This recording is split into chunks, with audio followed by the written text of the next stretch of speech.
नमस्कार दोस्तों, आज हम पढ़ेंगे यूरिया साइकिल के बारे में। तो यूरिया साइकिल क्या होती है? यूरिया साइकिल बेसिकली एक वेस्ट प्रोड्यूसिंग साइकिल है जो कि कहाँ अकर होती है? वो अकर होती है हमारे लिवर में। और ये क्या प्रोड्यूस करती है? ये ऑब्वियसली यूरिया प्रोड्यूस करती है।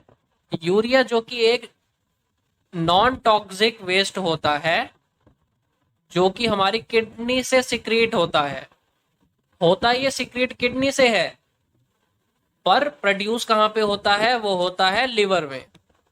आई होप इतनी बातें आपको क्लियर हो गई होंगी। अब लिवर में जो है, जो भी वेस्ट रिएक्शंस होती हैं, वो पहले अमोनिया को प्रोड्यूस करती हैं। वो क्या प्रोड्यूस करती हैं? पहले अमोनिया को प्रोड्यूस करती हैं। ये अमोनिया जो है वो काफी टॉक्सिक होता है, काफी नाइट्रोजिनस होता है और काफी टॉक्सिक भी होता है। अब ये अमोनिया जो है सेम लिवर में जो है कन्वर्ट होता है नॉन टॉक्सिक यूरिया के अंदर। हमारी बॉडी मतलब लिवर के अंदर ये यूरिया के अंदर कन्वर्ट होता है अमोनिया। क्यों? क्यों कन्वर्ट होता है? वो इसलिए कन्वर्ट होता है क्योंकि यूरिया जो है वो नॉन टॉक्सिक होता है। तो इसलिए जो है ये यूरिया साइकिल जो है वो फंक्शन करती है लिवर सेल्स के अंदर। अब हम ये पढ़ेंगे कि लिवर सेल्स के अंदर ये किस तरीके से ये यूरिया साइकिल होती है। अब लिवर सेल्स के अंदर जो है दो पार्ट्स में ये जो यूरिया साइकिल है वो अकर होती है। दो पार्ट्स में ये लिवर सेल्स के अंदर ये प्रेजेंट होती है। पहला पार्ट क्या होता है? वो होता है माइटोकॉन्ड्रिया के अंदर का पार्ट। आपको पता होगा कि कोई भी सेल है उसके अंदर माइटोकॉन्ड्रिया प्रेजेंट होता है और साइटोप्लाज्म प्रेजेंट होता है और अलग अलग सेल ऑर्गेनेलीज प्रेजेंट होते हैं। तो लिवर सेल्स के अंदर जो माइटोकॉन्ड्रिया प्रेजेंट होता है, ये माइटोकॉन्ड्रिया के अंदर जो है कुछ पार्ट इस यूरिया साइकिल का वो अकर होता है और कुछ पार्ट जो दूसरा पार्ट बचा वो साइटोप्लाज्म के अंदर होता है। अब ये जो पहला पार्ट है, ये जो आप इधर देख रहे हो, ये जो है ये माइटोकॉन्ड्रिया के अंदर होता है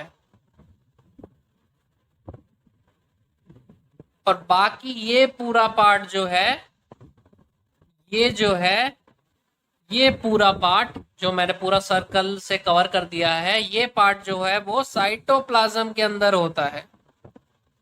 तो हिपैटिक सेल्स मतलब लिवर सेल्स के अंदर माइटोकॉन्ड्रिया के अंदर ये होता है और साइटोप्लाज्म के अंदर ये वाली रिएक्शंस होती हैं। तो आई होप आपको इतना समझ आ गया होगा। अब आगे हम देखें तो यूरिया साइकिल में क्या क्या होता है और कैसे कैसे यूरिया बनता है, वो मैं आपको पहले बता देता हूँ। उसके बाद मैं आपको एक ट्रिक बताऊंगा जिससे आप जो है याद रख सकते हो इस यूरिया साइकिल को आसानी से। तो पहले मैं आपको समझा देता हूं। इसमें क्या होता है कि सबसे पहले अमोनिया, जो मैंने आपको बताया था, अमोनिया जो है वो नॉन टॉक्सिक होता है, वो ही कन्वर्ट किया जाता है किसके अंदर? यूरिया के अंदर। अब कार्बन डाइऑक्साइड और अमोनिया जो लिवर सेल्स में बना है, वो सबसे पहले जो है कंबाइन हो जाते हैं और क्या बना देते हैं? बना देते हैं कार्ब अमोइल फॉस्फेट। ये सबसे पहला प्रोडक्ट है जो यहाँ पे बनता है और ये किसके अंदर बनता है? ये माइटोकॉन्ड्रिया के अंदर बनता है। अब कार्बोमोइल फॉस्फेट के साथ रिएक्ट करता है ऑर्निथिन। ऑर्निथिन जो है वो रिएक्ट करता है कार्बोमोइल फॉस्फेट के साथ और क्या बना देता है? वो बना देता है सिट्रोलिन। अब ऑर्निथिन जो है वो साइटोप्लाज्म के अंदर प्रेजेंट होता है, पर वो जो है ट्रांसपोर्ट कर दिया जाता है कहाँ पे? यहाँ पे माइटोकॉन्ड्रिया में, और वो फिर रिएक्ट करता है कार्बोमोइल फॉस्फेट के साथ और क्या बना देता है? सिट्रोलिन। तो सिट्रोलिन दूसरा प्रोडक्ट है जो इस साइकिल में बनता है। अब सिट्रोलिन जो है वो एस्पर्टेट, ये एक क्या होता है? ये होता है एक अमीनो एसिड। एक अमीनो एसिड ये होता है एस्पर्टेट। इसके साथ ये रिएक्ट करता है in the presence of argininosuccinate synthetase. ये जो है एक एंजाइम होता है। एंजाइम क्या होते हैं? वो बायोलॉजिकल कैटलिस्ट होते हैं जो किसी रिएक्शन को फास्ट कर देते हैं और ईज कर देते हैं किसी भी रिएक्शन को। तो ये जो है एंजाइम यहाँ पे एक्ट करता है और आस्पर्टेट और सिट्रोलिन दोनों कंबाइन होके क्या बना देते हैं? यहाँ पे अर्जिनोसक्सिनेट। अब अर्जिनोसक्सिनेट के ऊपर एक्ट करता है अर्जिनोसक्सिनेस। एंजाइम, ये जो है एंजाइम है और ये एक्ट करता है अर्जिनोसक्सिनेट के ऊपर और इसको ब्रेक कर देता है, मतलब स्प्लिट कर देता है, इसको ब्रेक कर देता है दो अमीनो एसिड में। एक होता है फ्यूमरेट और एक होता है आर्जिनिन। फ्यूमरेट जो है वो यहां से ऐसे निकल जाता है, आर्जिनिन जो है वो फर्दर साइकिल को जो है कंटिन्यू करता है। आर्जिनिन ये जो अमीनो एसिड है इसके ऊपर अब एक्ट करेगा अर्जिनेज। अर्जिनेज इसके ऊपर एक्ट करेगा और दो प्रोडक्ट बनाएगा, उसमें से एक प्रोडक्ट होगा यूरिया और दूसरा प्रोडक्ट होगा ऑर्निथिन। और फिर ऑर्निथिन जो है यहां से वापस माइटोकॉन्ड्रिया में चल जाता है, ये मैंने आपको बताया था, और वापस माइटोकॉन्ड्रिया में चल जाता है और कार्बोमाइल फॉस्फेट के साथ रिएक्ट करके यहाँ पे वापस से सिट्रोलिन बना देता है। और इसी तरीके से ये साइकिल कंटिन्यू होती रहती है और यूरिया जो है वो प्रोड्यूस होता रहता है। तो इस तरीके से ये लाइफ साइकिल जो है वो चलती है।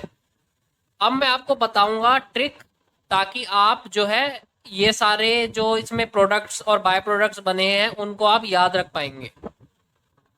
अब ट्रिक क्या है, इस साइकिल को, यूरिया साइकिल को लर्न करने की ट्रिक क्या है, वो है सिंपल, ये आप लाइन याद कर लीजिए।